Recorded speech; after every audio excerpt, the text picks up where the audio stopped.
Petani Bali telah mampu membudidayakan berbagai jenis sayuran sejak dahulu. Selain sumber daya alam yang memadai, sumber daya manusia atau petani Bali juga memiliki potensi yang mampu menghasilkan produk pertanian berkualitas.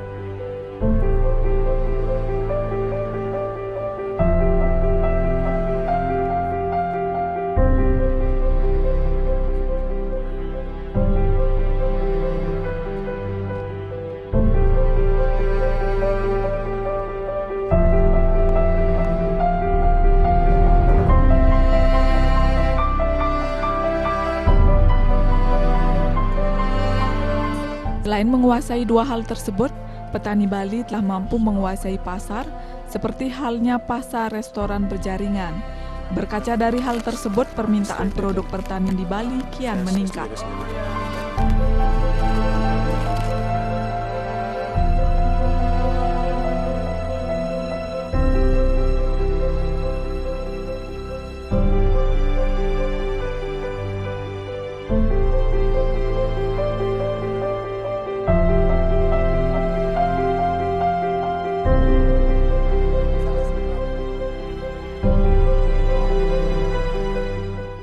Pemirsa, agrobisnis kali ini akan membahas ragam jenis sayur mayur yang dikembangkan oleh petani Bali, khususnya di daerah Banjar Pemutaran, Candi Kuning, Baturiti, Tabanan. Petani tersebut adalah Imade Gunade yang sudah berkecimpung di bidang pertanian sejak tahun 1993. Jenis komoditi pertanian yang pertama kali dikembangkan adalah lemon, hingga berkembang ke berbagai jenis komoditi pertanian lainnya hingga saat ini. Ia mengembangkan jenis pertanian sesuai dengan permintaan pasar yang menjalin kerjasama sebelumnya. Sebelum mengembangkan pertanian, langkah pertama yang mesti dilakukan oleh petani adalah mencari peluang pasar agar ada kesesuaian pengembangan jenis pertanian dengan kebutuhan pasar.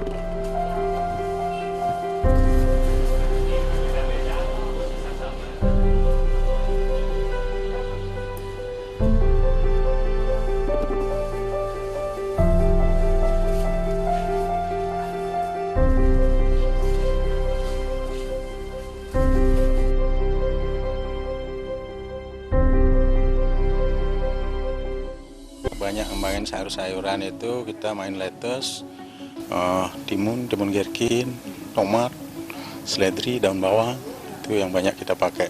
Ya, itu udah dari tahun berapa, Pak? Kita mulainya dari tahun 93, kembangin dari kecil-kecilan dulu. Itu bagusnya sih di atas tahun 2000 baru kita total main di sayur-sayur itu. Untuk pengembangannya seperti apa, Pak? Apa sama seperti sayuran lain?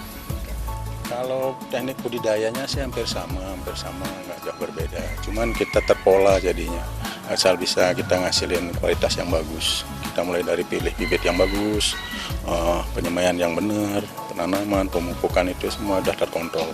Sehingga hasilnya benar-benar sesuai spek kualitas yang kita inginkan. Ya. Gitu. Kalau suhu dan unsur hara tanah di sini memang cocok ya, Pak? Kalau suhu sayur-sayur yang saya tanam itu, kalau lettuce, tomat itu memang harusnya di atas ketinggian 700 ya, 700 meter di atas ketinggian itu. Kalau suhu memang harus suhu dingin, makin dingin makin bagus dia gitu, makin dekat di 1000, 1200 makin bagus ininya pertumbuhannya di alamnya. Memang cocok ya, Pak? Iya. Pak, kalau untuk pembibitan tuh ada kendala nggak, Pak? Misalnya nyari bibit di mana, Pak? Kalau bibit yang sayur-sayur lettuce, yang tomat, seledri, daun bawang itu lokal udah ada banyak di toko-toko pertanian.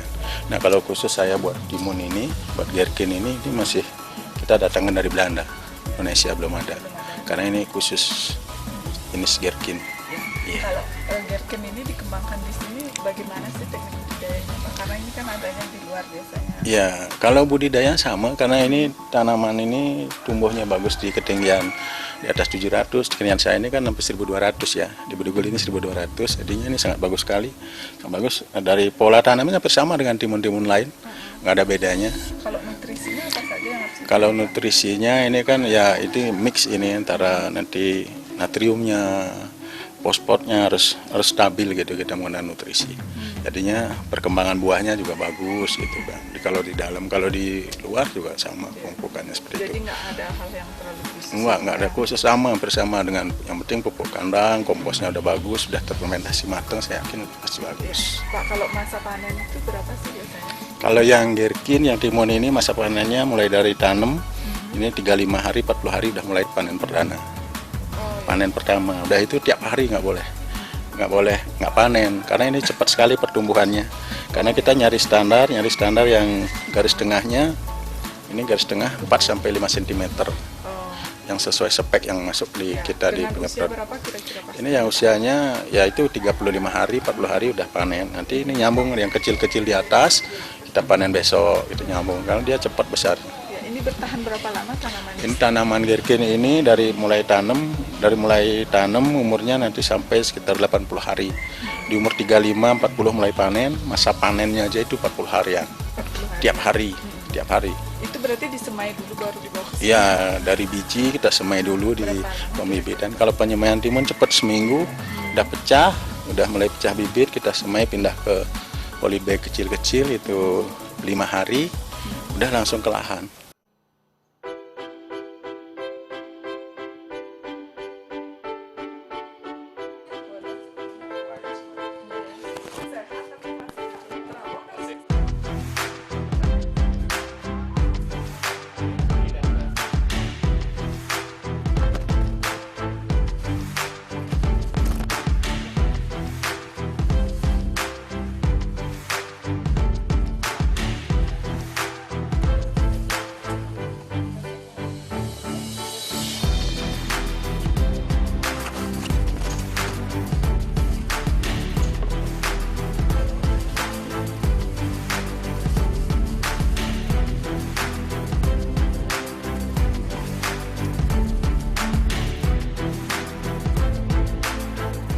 Jenis pertanian yang dikembangkan diantaranya gherkin, lettuce, daun bawang, kale, serta berbagai jenis sayuran lainnya yang biasanya diolah menjadi salad.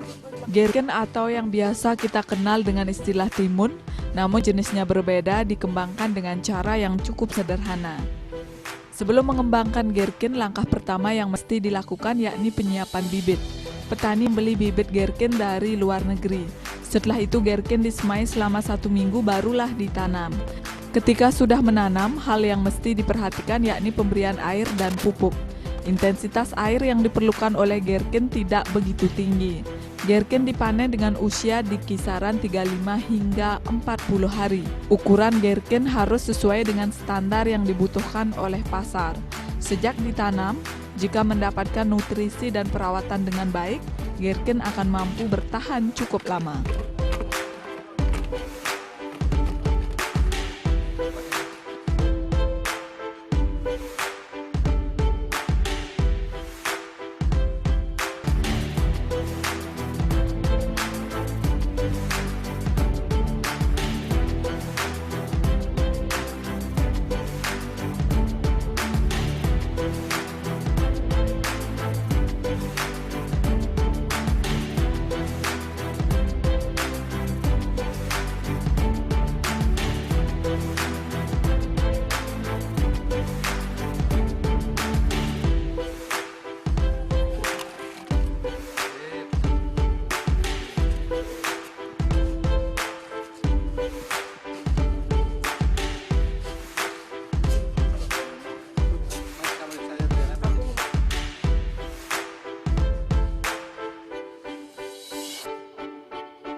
Nggak boleh telat, kalau timun itu telat penanaman nanti risiko juga. Dari perakarannya akan lambat gitu, terganggu ya. Pak, kalau ini harus di greenhouse atau gimana? Oh enggak. Kalau tanaman gherkin ini nggak harus di GH, di luar juga bagus. Nah ini kenapa kita pas tanam di GH, karena kita ada rotasi. Biasanya di sini kita paprika, biar nggak nyambung paprika, kita tanamin timun lagi. Nanti habis ini paprika lagi gitu. Nggak harus, sehingga ini kesempatan bagus ini kalau di luar punya lahan bagus. Gitu. Kalau di Bali di mana saja cocok sudah dikembangkan? Kalau ini kita udah kerjasama, artinya bersama dengan petani-petani kita di sini di Brugul, di Banjar Pemutaran khususnya, di Belantih juga ada, di Belok kita udah membina banyak petani untuk kembangin ini dengan target produksi kita sehari 2 ton. Itu tercapai sampai tadi? Ya aman karena kita memang udah terpola gitu ya. Pak, selain timun tadi ada apa lagi yang? Lettuce. Itu seperti apa Pak pengembangannya? Kalau lettuce sama pengembangannya itu, kalau lettuce head itu biasa di luar, nggak boleh di greenhouse.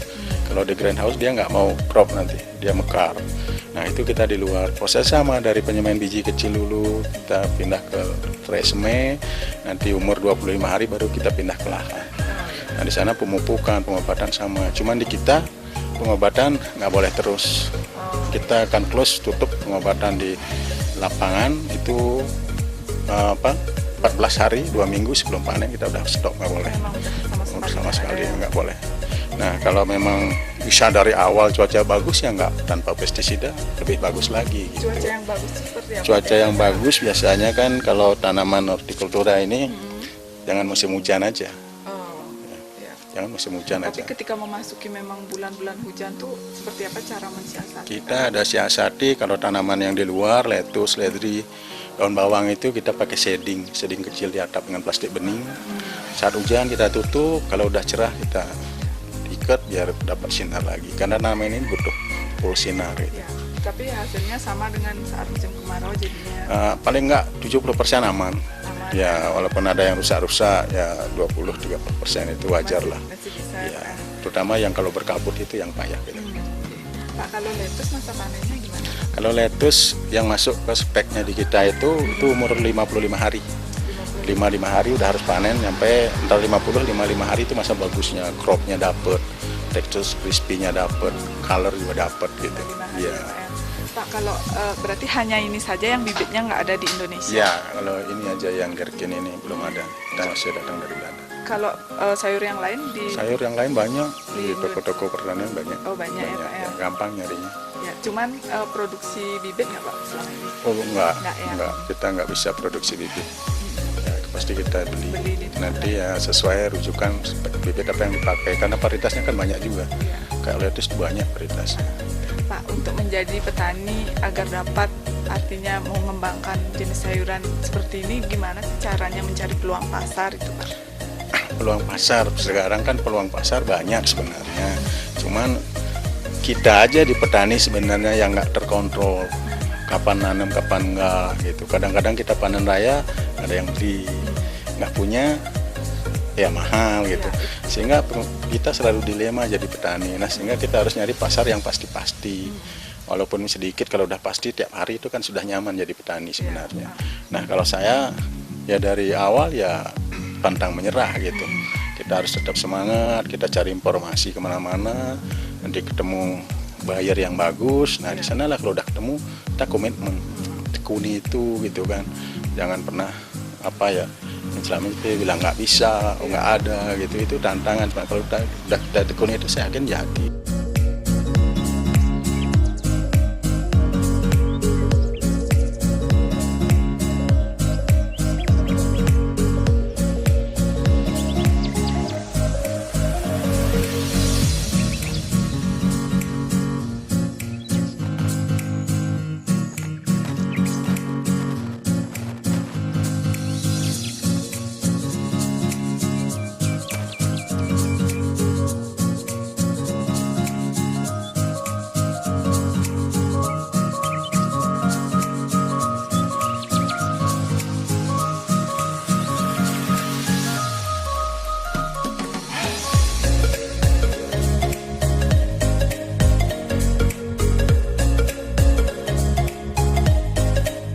Tanaman Gherkin tidak harus di greenhouse atau rumah kaca. Gherkin bisa tumbuh dan berkembang dengan baik jika ditanam di ruang terbuka. Tanaman Gherkin ini cocok ditanam di dataran tinggi. Selain timun Gherkin, petani mengembangkan sayuran lettuce. Lettuce juga dikembangkan di luar dengan memperoleh sinar matahari langsung. Langkah awal yang harus dilakukan oleh petani saat menanam lettuce, yakni lettuce disemai terlebih dahulu. Ketika memasuki usia sekitar 25 hari, barulah bibit dipindahkan. Pemupukan juga sama dengan sayuran lainnya. Hanya saja pemberian pestisida dilakukan seminimal mungkin agar sayuran tetap aman dikonsumsi. Ketika kondisi masih normal, sebelum pandemi COVID-19, permintaan segala jenis sayur mencapai 8 ton per hari. Hal tersebut mampu dipenuhi dengan menjalin kerjasama bersama beberapa petani lainnya.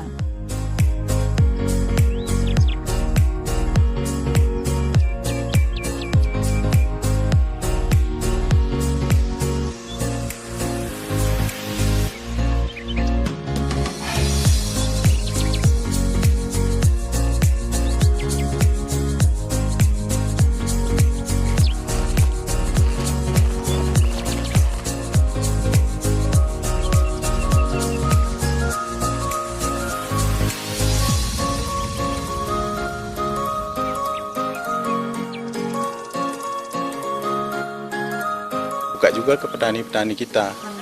Petani kita ajak mulai training dulu, nanam dari bibit kita bina, Ya. udah berhasil kita ajak ngitung HPP-nya.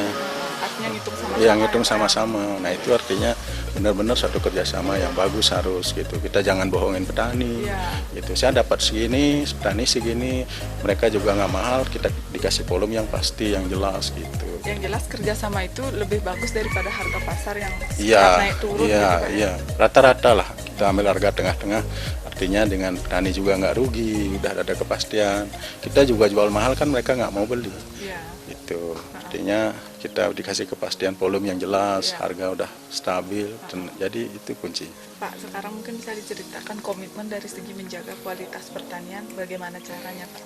Kalau komitmen menjaga kualitas itu ya satu kita harus belajar dulu ya, sebuah komitmen. Kalau saya kan punya prinsip kecil tuh gitu kan, saya dari awal saya tanamkan itu, kecil tuh bagi saya ada artinya, kenali, cintai, laksanakan dan totalitas. Oh, itu ya, Pak. Ya kecil tuh gitu, kalau Bali cenik tuh kayak gini gitu. Ya. Itu yang saya jadikan prinsip diri saya untuk ngebangun dunia pertanian di bisnis saya gitu kan.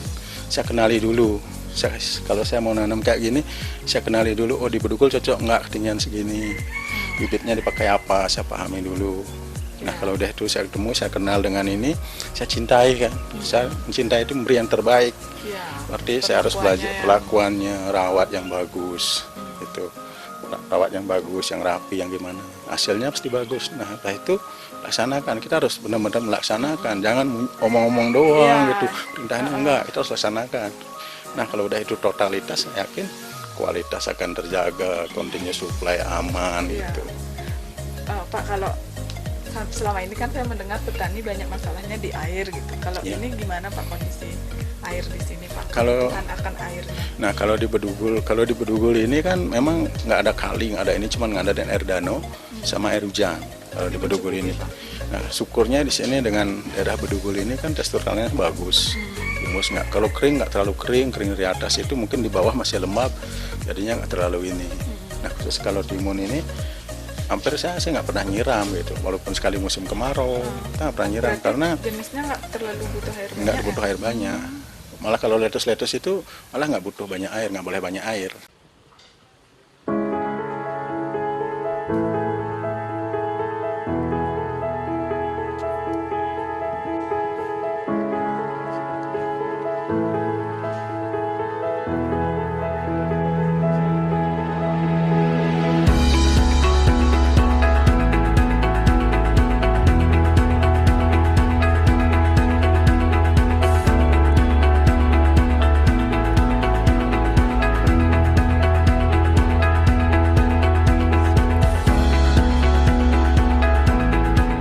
Satu hal yang perlu diperhatikan ketika mengembangkan sektor pertanian yakni komitmen untuk menjaga kualitas dan juga komitmen untuk menjaga kuantitas dari sayuran tersebut. Pemirsa, sekian agrobisnis kali ini.